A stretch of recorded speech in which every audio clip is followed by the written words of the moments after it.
It was Christmas Eve, and a thick blanket of snow had fallen over the mountains. I, Claire, was alone in my small cabin perched on the slopes of Solstice Peak, the nearest town, Havenwood, a good 20 miles down treacherous, winding roads. The blizzard that had been forecast had arrived with a vengeance earlier that day, its howling winds shaking the very foundations of my little sanctuary. The roads, already challenging in good weather, were now impassable, a fact confirmed by the apologetic call from my sister, Beth, canceling our planned Christmas dinner.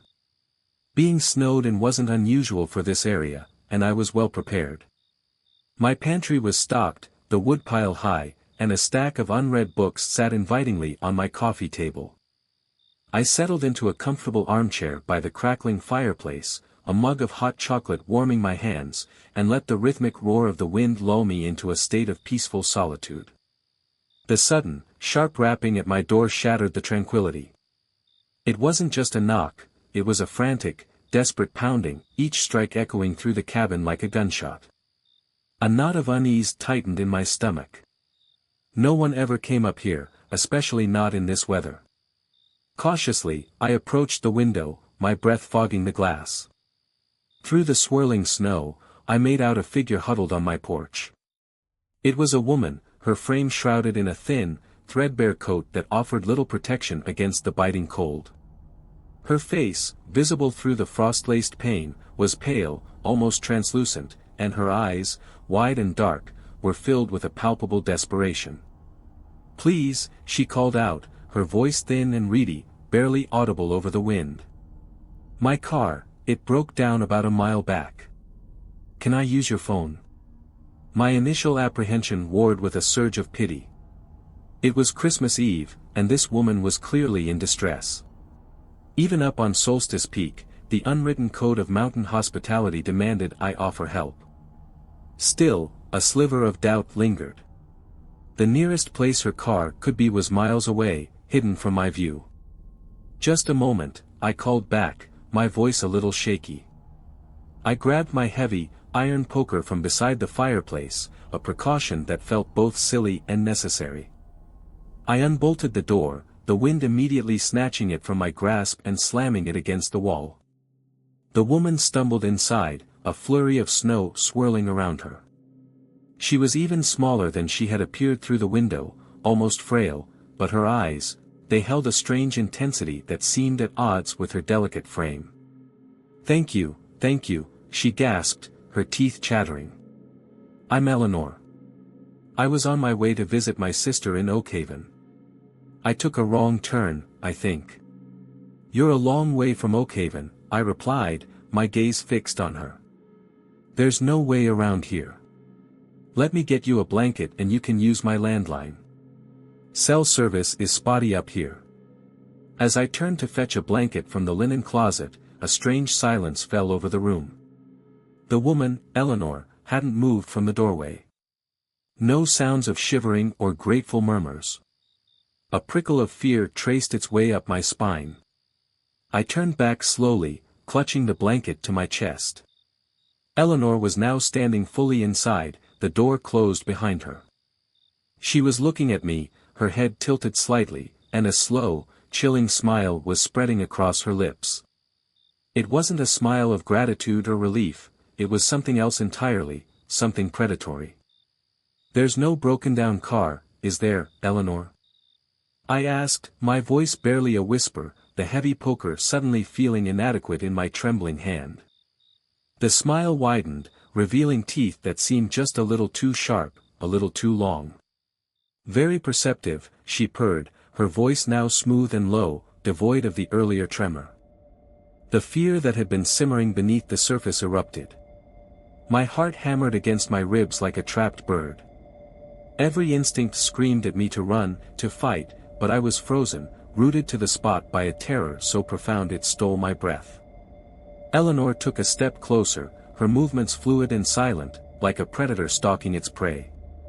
As she moved, her hand slipped inside her coat, and when it emerged, it was no longer empty. A long, thin-bladed knife glinted in the firelight, its sharp edge reflecting the dancing flames. "I've been watching you, Claire," she whispered, her voice a silken caress that sent shivers down my spine. All alone up here. So peaceful. So vulnerable. She lunged, the knife a silver blur in the dim light. I screamed, a raw, primal sound that ripped from my throat.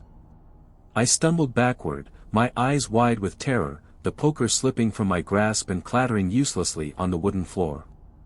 But just as the cold steel was about to meet my flesh, a deafening crash echoed through the cabin. The front door, the one Eleanor had closed behind her, burst open, splintering into a dozen pieces. Standing in the doorway, framed against the swirling snow, was a figure even more imposing than Eleanor. It was my neighbor, old Mr. Abernathy, his usually kind face contorted with fury, his eyes blazing with a righteous anger. In his hands, he held a snow shovel, not as a tool, but as a weapon, its metal edge gleaming menacingly. Mr. Abernathy, a recluse who lived half a mile down the mountain, a man I barely knew, had seen Eleanor approach my cabin from his window. He'd sensed something was wrong, and despite his age and the raging blizzard, he'd come to my rescue. "Get away from her, you devil!" Mr. Abernathy roared, his voice booming through the cabin. Eleanor, startled by the sudden intrusion, whirled around to face this new threat. For a moment, they stood locked in a silent standoff, the old man and the predator, the snow shovel against the gleaming knife. Then, with a speed that belied her frail appearance, Eleanor lunged at Mr. Abernathy. He swung the shovel, connecting with her arm with a sickening thud. She cried out, a sound of pain and fury, and the knife clattered to the floor. Mr. Abernathy didn't hesitate. He swung the shovel again, and again, each blow driving Eleanor further back, away from me, towards the shattered doorway. Finally, with a desperate snarl, she turned and fled into the storm, disappearing into the swirling white abyss. Mr. Abernathy, his chest heaving, turned to me. His face, etched with concern, softened as he saw I was unharmed. "You all right, Claire?" he asked, his voice gruff but gentle. I could only nod, my body trembling uncontrollably, tears streaming down my face. The terror of the past few minutes had left me speechless, shaken to my core. The police, when they were finally able to reach my cabin the next day, found no trace of Eleanor. She had vanished into the wilderness, leaving behind only a broken door and a lingering sense of dread. They questioned me, questioned Mr. Abernathy, searched the surrounding area, but found nothing. It was as if she had been a phantom, a figment of the storm. But I know what I saw. I saw the darkness in her eyes, the chilling smile, the glint of the knife. And I know that if it hadn't been for Mr. Abernathy's timely arrival, I wouldn't be here to tell this story.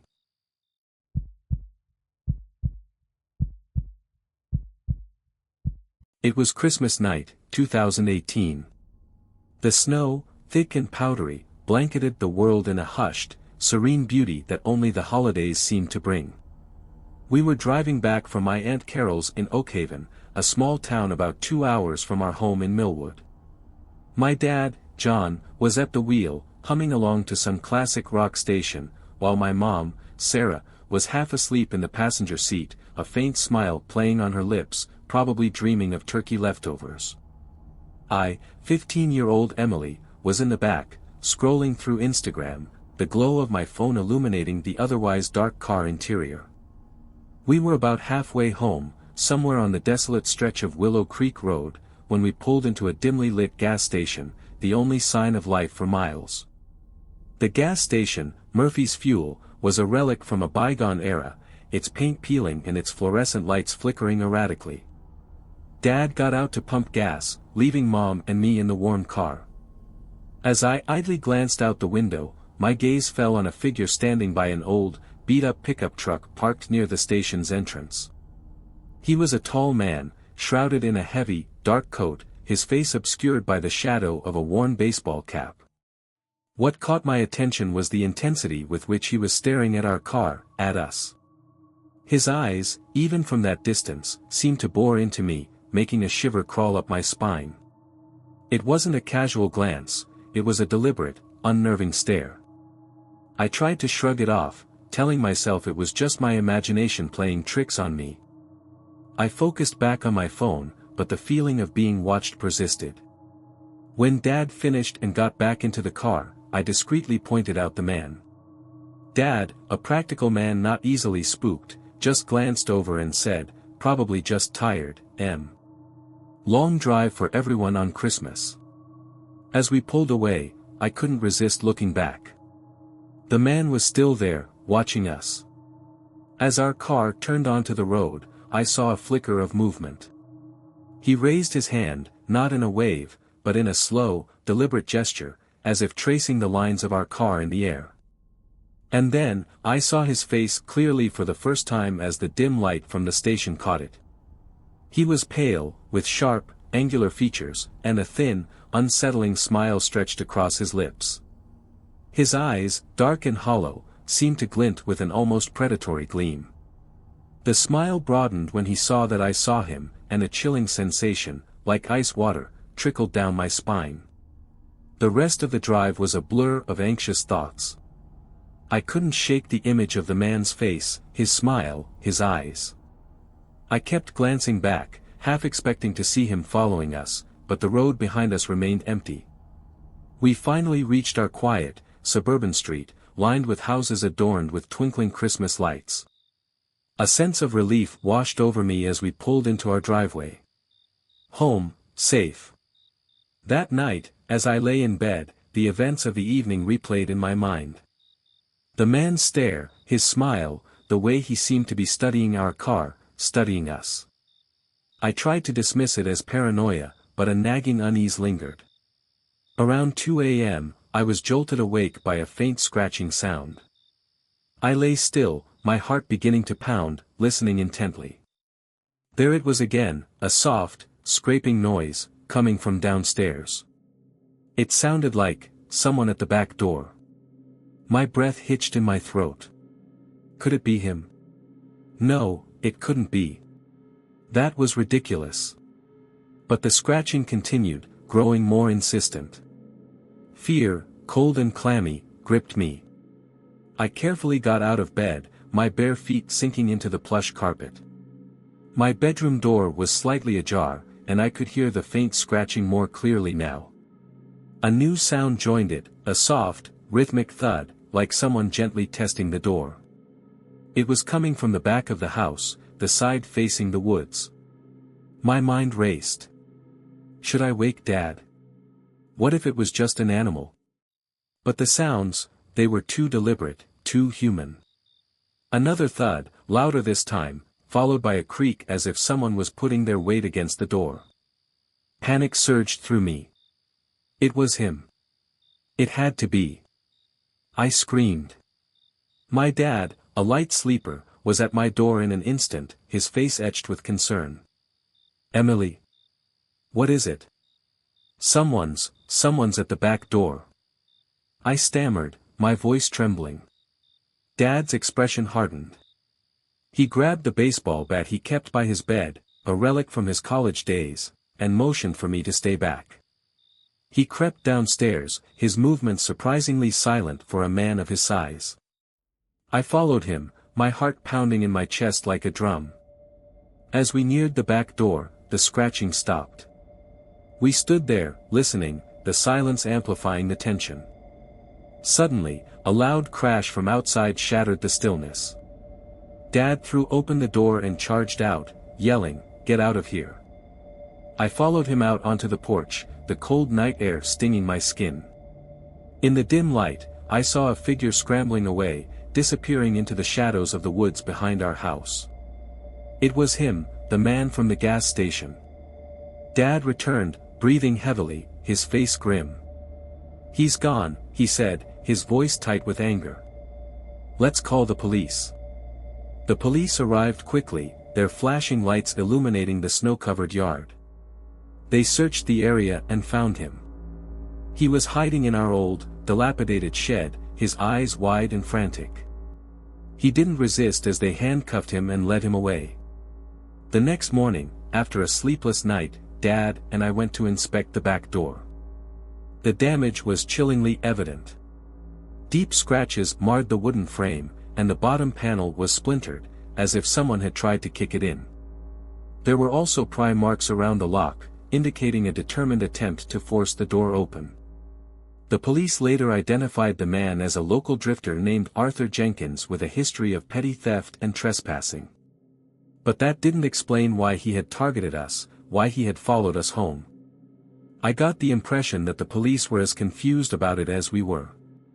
In the following days, I was nervous to be in the house.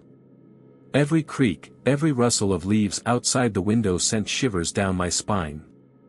I found myself constantly looking over my shoulder, half expecting to see Arthur Jenkins's unsettling smile lurking in the shadows. The incident on Willow Creek Road that Christmas night became a chilling reminder that sometimes, evil isn't a monster under the bed, but a stranger in the shadows, a watcher on a lonely road, a predator who chooses his prey with a chilling, inexplicable purpose. And sometimes, the safest place in the world can become the most terrifying. It changed my life forever, I can never forget it.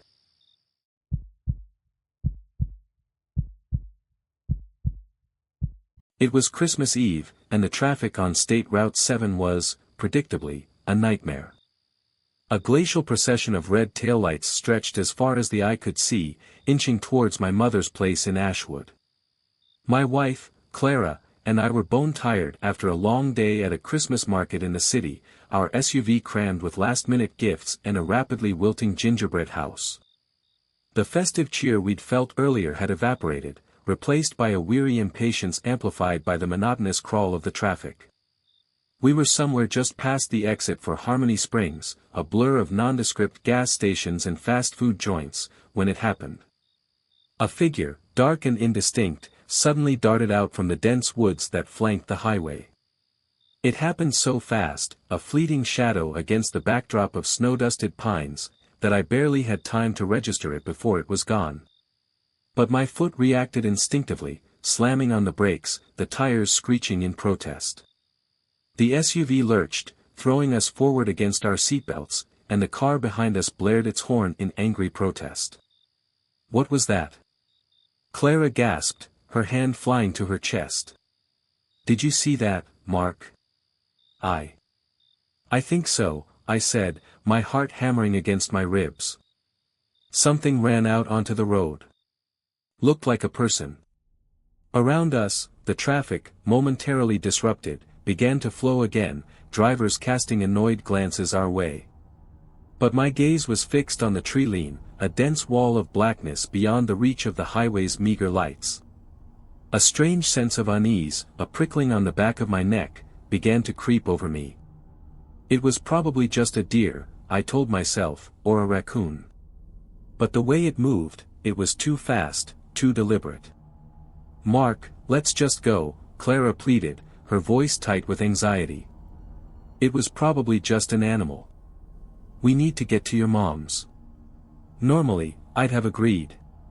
Clara's a practical woman, not one for indulging in unnecessary risks. But something, some morbid curiosity, or perhaps a primal instinct I couldn't quite name, was pulling me towards the darkness. I just want to take a quick look, I said, unbuckling my seatbelt. Make sure it wasn't a person, injured or something. Are you crazy? Clara's voice rose in pitch. It's dark, it's freezing, and we're in the middle of nowhere. Just leave it, Mark. But I was already out of the car, the cold night air hitting me like a slap. The traffic continued to rumble past, a blur of headlights and exhaust fumes. I stood on the shoulder, the gravel crunching under my boots, and peered into the woods. The silence on this side of the highway was unsettling. The sounds of the traffic were muffled, distant, replaced by an eerie stillness that seemed to press in on me. I could see nothing but inky blackness beneath the trees, an impenetrable wall of shadows that seemed to absorb the light. Hello. I called out, my voice sounding weak and uncertain even to my own ears. Is anyone there? No answer. Just the rustling of the wind through the bare branches, a sound that suddenly seemed menacing. Doubt began to gnaw at me. Clara was right. This was stupid. I was about to turn back when a sudden blaring of a horn from behind made me jump.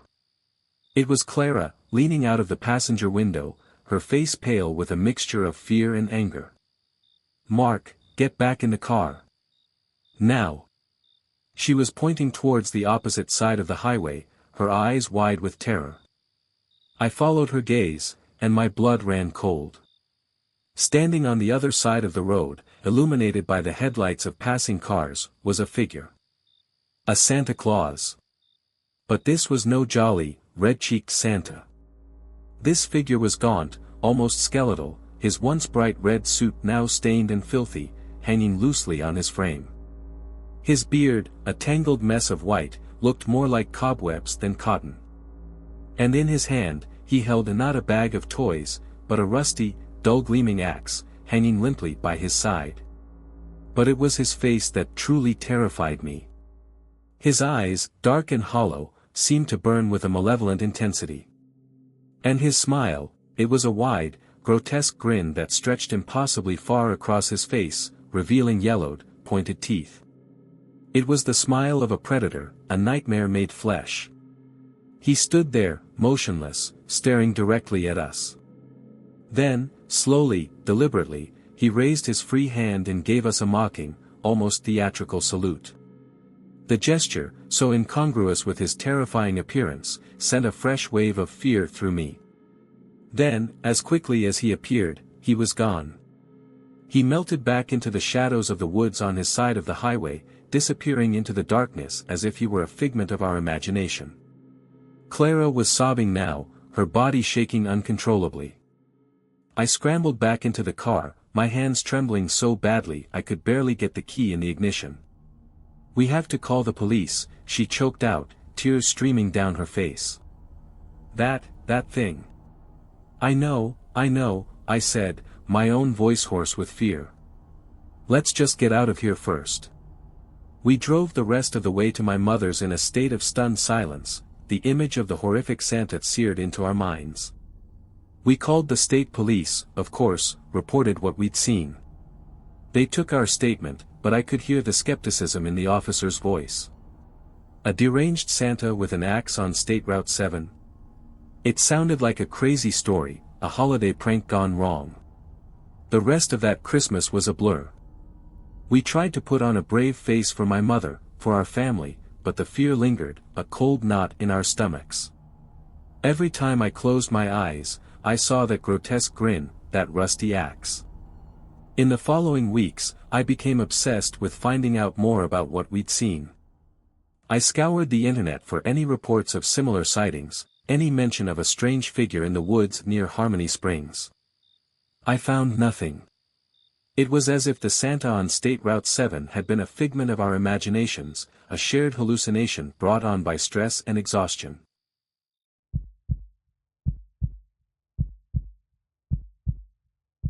It was Christmas Eve, and my first holiday season in my cramped little apartment above Moretti's Bakery in Boston's North Point.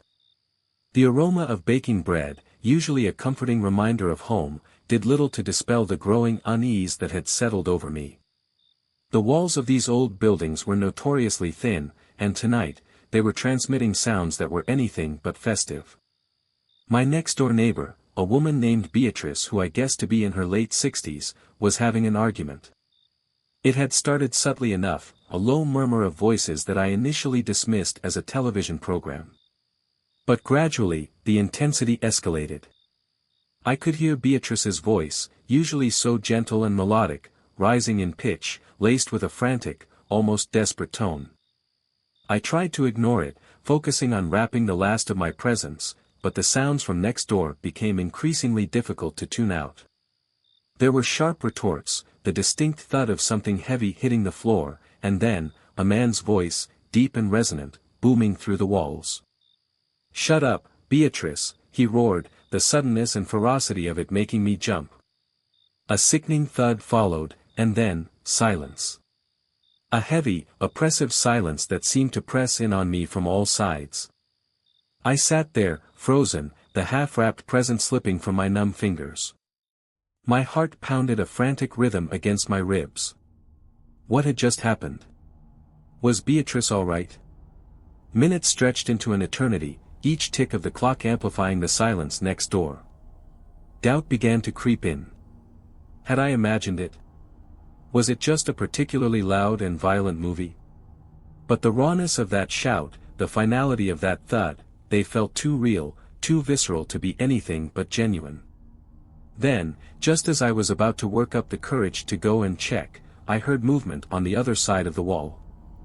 Footsteps, slow and deliberate, and then, a soft, almost timid knock on my door. Hesitantly, I approached the door, my hand hovering over the peephole. I peered through, my breath catching in my throat. It was Beatrice. Her usually neat, silver hair was disheveled, and a dark bruise was blossoming around her left eye. But what was more unsettling was the figure standing behind her, partially obscured in the dim hallway light. A tall man, his face shadowed, his presence radiating an aura of barely suppressed tension. I opened the door a crack, my heart still pounding in my chest. "Oh, hello, dear," Beatrice said, her voice surprisingly calm, almost cheerful, but her eyes, they held a flicker of something that looked like fear. "I'm so sorry to bother you on Christmas Eve, but I seem to be out of sugar. Could I possibly borrow a cup?" Of course," I stammered, my mind still reeling from the sounds I'd heard earlier. "This is my nephew, Peter," Beatrice continued, gesturing towards the silent figure behind her. "He's visiting for the holidays." Peter remained silent, offering no greeting, no acknowledgement. He merely nodded, his face still hidden in the shadows. A chill snaked its way down my spine. There was something off about him, something unsettling in his stillness, in the way he seemed to absorb the light around him. I quickly scooped some sugar into a container, my hands trembling slightly. As I handed it to Beatrice, our fingers brushed, and I felt a jolt, a strange energy that seemed to pass between us. "Thank you, dear," Beatrice said, her smile not quite reaching her eyes. "You're a lifesaver." As they turned to leave, I heard a low murmur, a voice that sent a fresh wave of fear through me. It was Beatrice, but the voice, it was different, deeper, more resonant. It was the man's voice from earlier. "You were too loud," she, or rather he, whispered, the words laced with a chilling menace. I quickly shut the door, my heart hammering against my ribs, my mind racing. What had I just witnessed? Who was that man? And what had happened to Beatrice? Sleep was impossible that night. Every creak of the building, every rustle from next door, sent my imagination into overdrive. I lay there, listening, my senses on high alert, trying to decipher the sounds coming through the thin walls. The next morning, Christmas Day, I awoke to the wail of sirens. My blood ran cold. I rushed to the window, my heart sinking as I saw an ambulance parked outside the building. Paramedics were rushing in and out, their faces grim. Then, I saw her. Beatrice, being wheeled out on a stretcher, her face pale and bruised, her eyes closed. She looked so frail, so vulnerable. But Peter was nowhere to be seen. As the ambulance drove away, a chilling realization washed over me. There was no nephew. There was no Peter. There had only ever been Beatrice, and a terrifying, violent other that lived within her, an alter ego that emerged in the darkness, a monster that wore her face. The police came, of course, asking questions, but I could offer them little. I didn't know anything about Peter, about the darkness that lived next door. They treated Beatrice's injuries as a case of self-harm, which made me even more worried for her safety. In the days that followed, the apartment next to mine remained empty, a silent testament to the horror that had unfolded within its walls. The aroma of baking bread from Moretti's now seemed tainted, mixed with the lingering scent of fear and violence.